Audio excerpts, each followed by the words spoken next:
Hey, welcome to topic 7 of 7. You are done.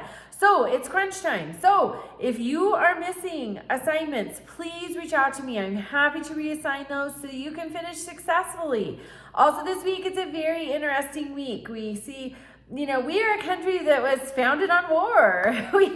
We declared our independence and immediately were at war with England. Then there were subsequent wars. Our own civil war was huge. But then we get into the 1900s and the world is at war. World War I, President Woodrow Wilson really wanted world peace. And so he proposed a League of Nations.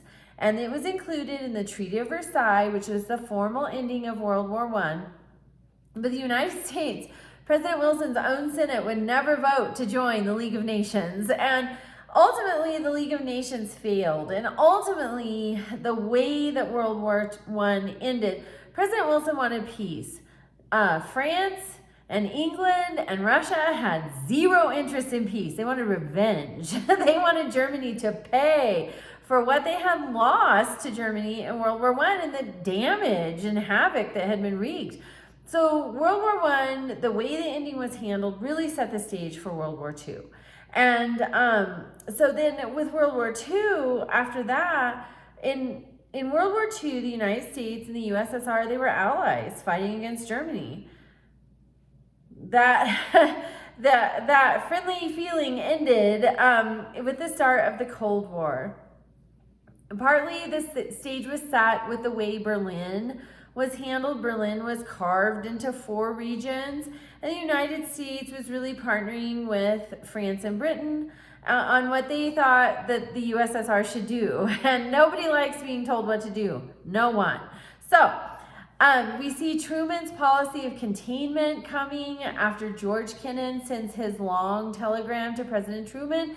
He was sort of taking the temperature for what was happening in the USSR. He had a long history with the USSR. He was familiar. And so he was really in a good position to advise President Truman.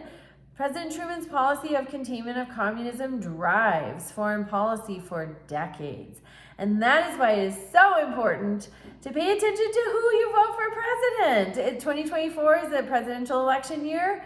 Be paying attention. Learn about the candidates because they can implement policies much like President Truman did that outlive their 2 terms as president for sure.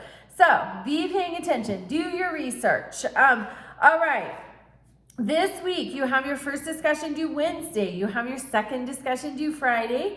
You have a worksheet on America at War. You have a quiz. And then always you have your participation, which is our 6 substantive replies in addition to the 2 substantive replies you do to the initial discussion posts, which are graded separately.